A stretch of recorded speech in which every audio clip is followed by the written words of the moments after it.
Middle. And if everyone could just kind of gather around, make a circle.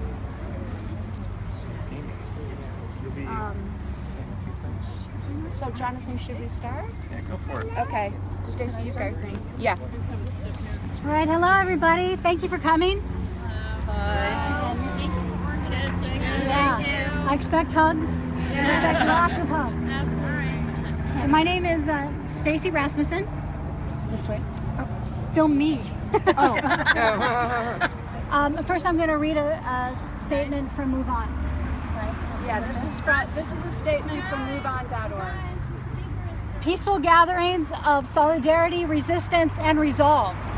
We gather tonight in cities across the nation to affirm ourselves and to one another that, despite the outcome of this election, we will not give up.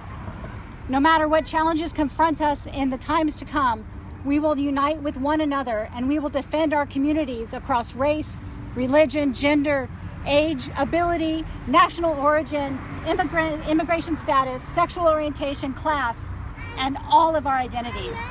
The fight for a nation with liberty and justice for all, and with an economy and democracy that work for everyone continues. Those of us in immigrant, refugee, and Muslim communities are threatened. We reject and are prepared to resist attacks on all of our communities, and we commit to care for, look out for, and stand with one another. An attack on any of us is an attack on all of us. Tonight we will join hands, share our reactions, pledge our mutual solidarity, and hug, and resolve to forge ahead together in this moment of peril. We have experienced setbacks before, haven't we? Yes. And we have always come back. Our movements are resilient and unstoppable. And now I would like to introduce Wendy Hyman. Wendy? Thank you. Well, first of all, I just want to let you know, Stacy and I go back to when our kids were in nursery school, and we bonded over the 2008 primary when we were rabid Obama fans. The two. The two. And we found ourselves, fast forward months later, on the mall, watching him get sworn in. And it bonded us forever. It was Martin Luther King weekend. I have never experienced, outside the birth of my son, I have never experienced a more spiritual experience in my life. And watching the transfer of power, the minute that President Obama took the oath, and we saw Air Force One, the helicopter, take off with the last president, it was remarkable what a great country we live in. And it really hit me at the time because we had had Bush the 8 years before. He was not my cup of tea. I am a non-believer, a proud non-believer, and I felt very marginalized under the Bush administration for many other reasons as well. And my parents escaped Nazi Germany. And when certain things started happening during the Bush administration and the right wing, the religious right wing really started to penetrate our government, it caused me a lot of agita, to say in Italian. And when Obama took that oath, I just started sobbing. It didn't hurt that we were kind of tanked up on booze that kids from all over, had, and we've been drinking since 4 in the morning. But I just sobbed and I said, oh my God, I've got my country back. He mentioned us as a fellow non-believer in his inauguration speech. In his inauguration, he talked about, in addition to people of religion and whatnot, it was remarkable. Yeah. And fast forward to 18 months ago, when Trump came down the escalator, and he gave his speech. Today is Kristallnacht commemoration, and I don't know if all of you are familiar with that, but November 9th, 1938 was the start of all the terror the glass breaking, the synagogues being desecrated and whatnot. Thank you. Growing up the daughter of Holocaust survivors, we commemorated November 9th every year, and my parents were so patriotic. This country saved them. Unfortunately, not all of their family, but it saved them. They raised children in it. My dad had his livelihood. Every July 4th, we sang patriotic songs. We took an N out of our name so we didn't seem as German. We were the quintessential American dream. And my country meant that to me. It meant the one place on earth that I felt safe. And I can't tell you how in touch I was with that sensation of safety until the moment that Trump came down that escalator and started speaking his rhetoric in my country. And I flipped out because it was a trigger. And I'm sure a lot of you here have had your individual triggers that this rhetoric has really disturbed you with. And people thought I was nuts. And I just kept saying, you don't understand. The German people were not bad people. They were not different people. They were not monsters. They were husbands and wives and loving sons, loving daughters, loving parents. But because of the environment and because of fear-mongering and because of scapegoating and because of the media and the twisting of the media and a strong man and a whole host of reasons, good people did despicable things. And they dehumanized people slowly without even recognizing the dehumanization that was going on. And this is how I was raised. Fast forward, I forget about it, go to college, don't think about it.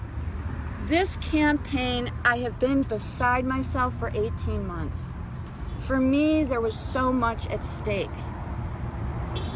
Women, decency, decorum, religious freedom, you name it. And was it last night? Was it last night? Yeah. Yes. You know, last night when the dread started hitting, I really was beside myself. And I guarantee you felt the same way. And the terror and the dread and the fear was so overwhelming, I didn't know what to do. So first I melted down, and then I thought, I need to be with people who feel like I do, because it's the only way I'm going to feel safe. And so that's how this started. I'm so grateful to MoveOn.org that they had this mechanism. And Look at all these people. Stacy and I talked, and we decided that you can either curl up in the fetal position and feel depressed and hopeless, or you can try to take those fears and those negative feelings and the rage and the concern, and you can say, I'm going to turn it into action. And I have said to my Muslim friends, I have a Muslim nephew, I've said to my gay friends all day today, I've said to everyone I can, and I never understood people that could do this, but I understand it now. I said, I will not leave this country because I can, but a lot of people can't. So I'm not going to leave this country. I'm going to fight for it, and I would actually die to protect the rights of my fellow citizen. I never understood that. I get it now. I wouldn't sacrifice the lives of my children, but I would sacrifice my life, not in my country. So with that said, I thank you so much personally, because you are giving me personally the strength to know that we will get through these 4 years. We have to stick together. We have to be vigilant about the way he treats the press, vigilant about the way he treats our civil liberties, our Supreme Court nominations. It horrifies me that the Republican Party is in total control of all 3 houses or branches of our government. Yeah. But you know what? there was a lot of rage. There's a lot of people at fault, including some Democrats who were very insensitive to the despair being created by globalization. We have to be kind to one another, and we have to help one another. And hopefully in 4 years, we will be a better nation for it. So I just want to thank you from the bottom of my heart. I want to introduce Jonathan Friedman. As a non-believer, you know, I'm often told, if you don't believe, what compels you to do good? And to me, that's I don't get that. You do good because you should, and because we're human. And so Jonathan and I are members of a humanist organization, and the notion is whether or not there's a God is not relevant. You can believe in God, that's your decision. But whether or not a God exists is irrelevant to our ability to make our own choices, to do good for ourselves and for other people. And so with that said, I'd like to introduce Jonathan. He's our humanistic director. He's also a wonderful musician, and he's here to say a few things. Thank you. Well, I can handle your phone. I don't have a light. I have a smartphone. May I? Oh, thank you. Well, this is a wonderful turnout. Thank you so much. In 1985, Oh, at the beginning of Reagan's second term, Rabbi Sherman Oaks, who's the founder of humanistic Judaism, wrote these words which I think speak very directly to our current reality. There are two visions of America. One precedes our founding fathers and finds its roots in the harshness of our Puritan past. It is very suspicious of freedom, uncomfortable with diversity, hostile to science, unfriendly to reason, contemptuous of personal autonomy. It sees America as a religious nation. It views patriotism as allegiance to God. It secretly adores coercion and conformity. Despite our Constitution, despite the legacy of the Enlightenment, it appeals to millions of Americans and threatens our freedom. The other vision finds its roots in the spirit of our founding revolution and in the leaders of this nation who embraced the age of reason. It loves freedom, encourages diversity, embraces science, and affirms the dignity and rights of every individual. It sees America as a moral nation, neither completely religious nor completely secular. It defines patriotism as love of country and of the people who make it strong. It defends all citizens against unjust coercion and irrational conformity. This second vision is our vision. It is the vision of a free society. We must be bold enough to proclaim it and strong enough to defend it against all its enemies. That was Sherman Oaks. So then, I think, as now, our vision lost out at the ballot box. But it was not defeated. At times like this, it is natural to retreat inward, to cut ourselves off from others who are just as disappointed as we are. But we must do the opposite. As conscientious human beings, we must not back down. And now something personal. Part of what's eating at me is the fact that I'm a parent of two small children, a 7-year-old and a 5-year-old. And, you know, as most parents, I was a little trepidatious to bring them into this world, generally speaking. It's a frightening and fragile place. I think now that may be amplified. Like many parents as well, I was afraid to greet my kids this morning. What would I say to them?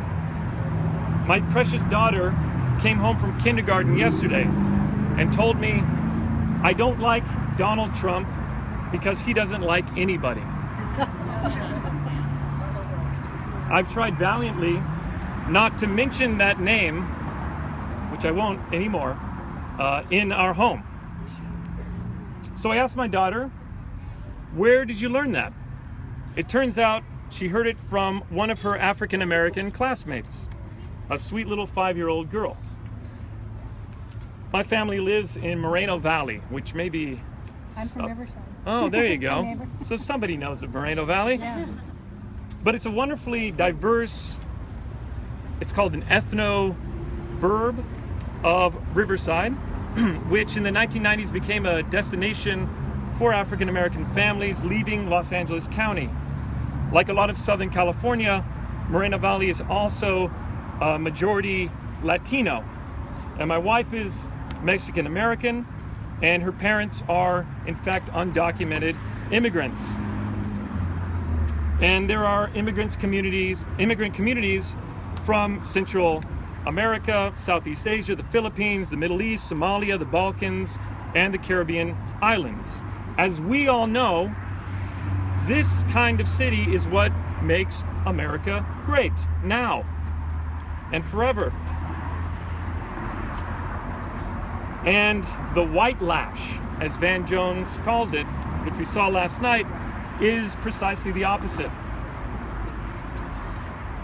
So unable to articulate anything to my kids, I took them to the local donut shop instead, where ethnic and racial diversity was well on display. But as I looked around, I didn't see much of the usual pleasant chit-chat. The conversations were full of anxiety and fear. The glorious combination of fried dough and frosting was not enough, even for me, to lighten the mood. So we returned home, and I still couldn't put anything into words. So I listened to this song that I'll play for you. I've never been able to get through this song without crying, but since there are so many of you here, maybe you'll give me the strength or Cry with you. cry with me. It's gonna be one of those moments. It's called Still Fighting It. It's by Ben Folds. It's a song he wrote for his son.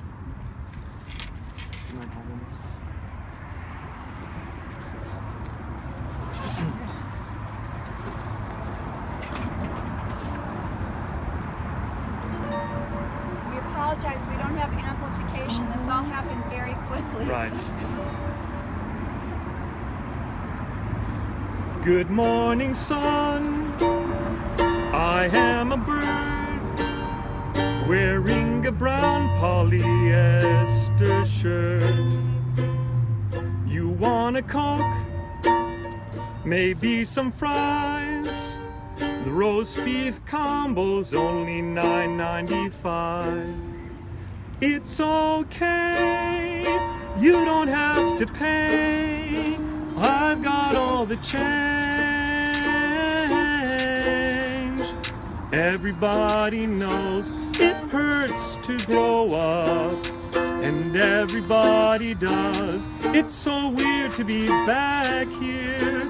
Let me tell you what, the years go on and we're still fighting it. We're still fighting it, and you're so much like me. I'm sorry. Good morning, sun. In 20 years from now, maybe we'll both sit down and have a few beers. And I can tell you about today and how I picked you up and everything changed. It was pain, sunny days and rain. I knew you'd feel the same things. Everybody knows it sucks to grow up.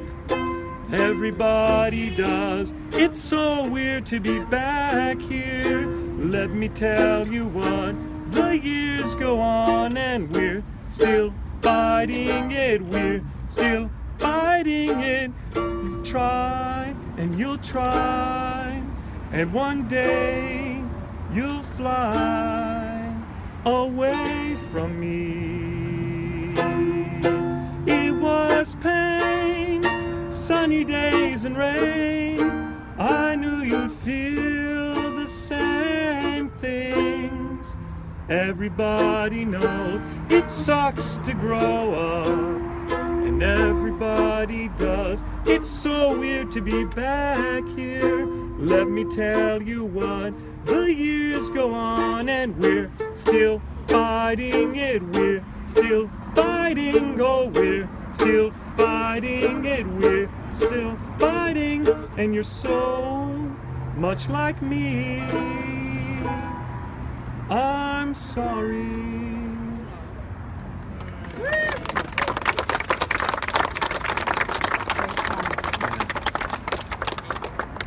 Amy, do you want to present a bit? This is my good friend Amy Altschul. She happens to be a comedian and a chaplain. So the perfect person, I think, for this moment. I'm a hospice chaplain, so I have to find the humor where I can. And I'm having a hard time finding it today. But I wanted to let everybody know that you should feel that. It means that you're a good, kind person if you're feeling that. And that you want it to be different. And that you know it can be better. And because we have that feeling, it reminds us. And I want to caution us to not push it away. The grief is there for a reason. It's there to heal you. And you should let it wash over you as it will in the days and the weeks and the years to come. And it will come up in the most unlikely of places. And you will feel overwhelmed. But it's gatherings like this. It's knowing that you can pick up the phone and say, I'm just having one of those days. You know, I can't believe it. You know, it's when, like what Jonathan said, we want to retreat. I don't know about you guys, but last night I was with a group of people and I had to go home. I couldn't stay there, and I thought, I don't want to be alone, but I can't be here with these people. They weren't my people. They were nice people, but they didn't feel like my people. And I thought, I have to find my people. And I know that there are so many of us, so many more than we know. We stay locked in our homes and away and busy, and we let life get in the way, but our people are here. And this coming time calls us to find our people, and we're going to make this happen. You know, I am a believer in something, a believer in something, and that gives me hope. Whether that's something, I always say, it's an inside job, this change stuff.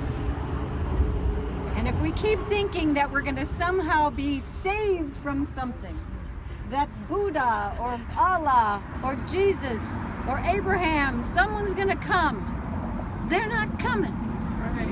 We're right here. Everything we need is right here. We have that divine spark in each one of us. The Torah says each one of us comes to this world with this beautiful divine spark. And what we're here to do is shine that light, baby. And we got it. We have, and each time we come together and each time we make one effort to do something to make this world a better place, that light is revealed. And we can't even fathom the light, the shine that we will create from this moment. And when we believe it, man, like I was watching, what's his name, Mike? What's his name? The rapper? Mike, the big guy? Everybody know him? The rapper? Guys are too old. His name is Mike. And he said on one of the chat shows this morning, he said, man, this is real. And we're going to be sad today, but tomorrow you're going to call and find out, or you're going to go online and you're going to find out who's my freaking representative, who's my congressperson, who's my board of whatever, who's the people who do the things that I want them to do.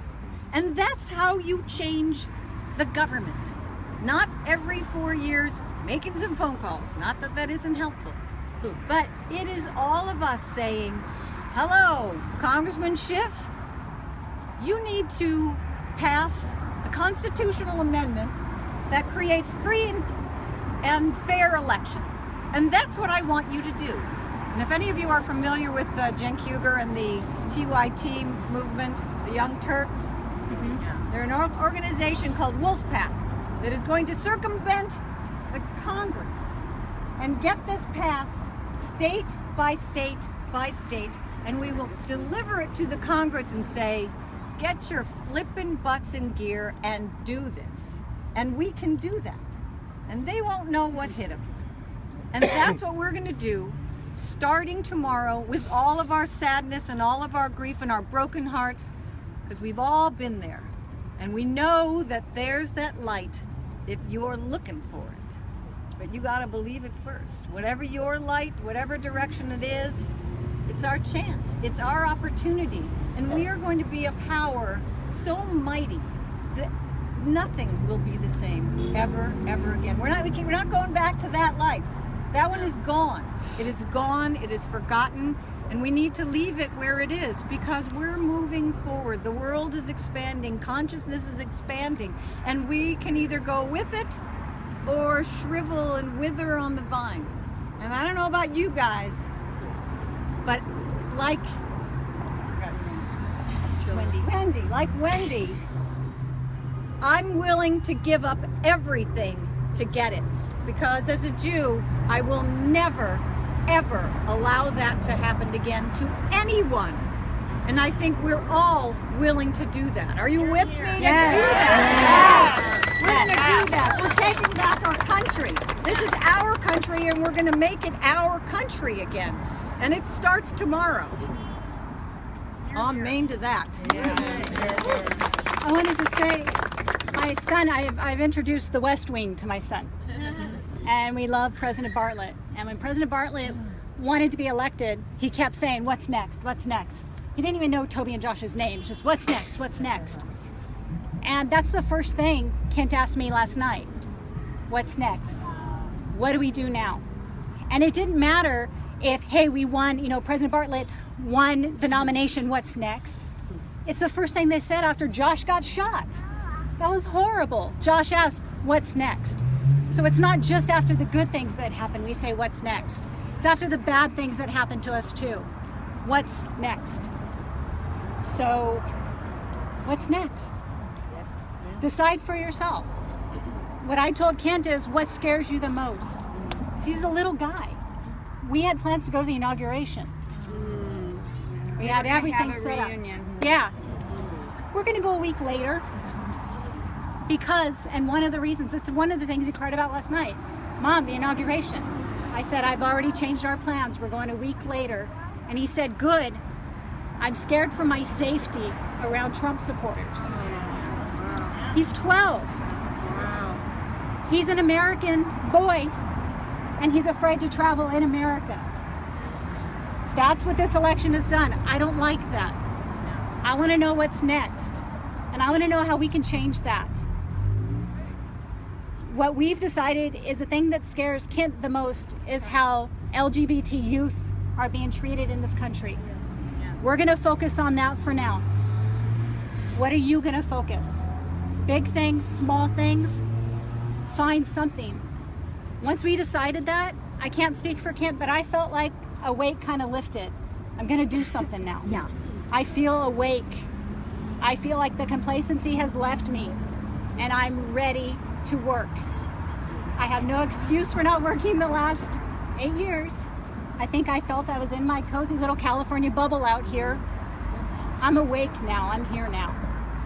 Can I make a suggestion? Yes, please. What you just said, we're in California.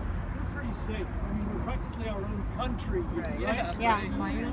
But all of us here know people in other states around the country. And talking to each other, we're preaching to the choir, essentially. What we got to do is get out the word to other people around the rest of the country. So whoever you know that's not in California, just let them know that like Tim Kaine said this morning, they killed us, but they ain't whooped us yet. Yeah. Right? So talk to people that you know out. He said they killed us, but they ain't whooped us yet. Yeah.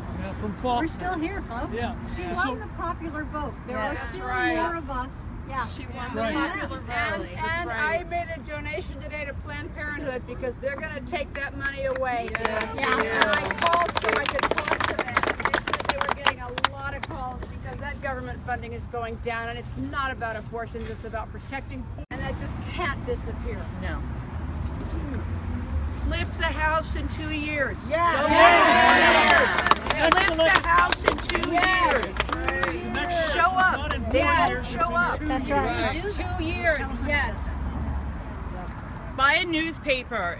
Very less biased than media. Yeah. Support Turn it the TV too. off. Yes. Turn the TV news off. Nothing but corporate baloney. Absolutely. Or NPR or PBS. If you're gonna. Yes. did something to the FCC trying to deregulate the FCC. So all this misinformation and lies is being taken as truth by everyone around the country, and it didn't used to be that way.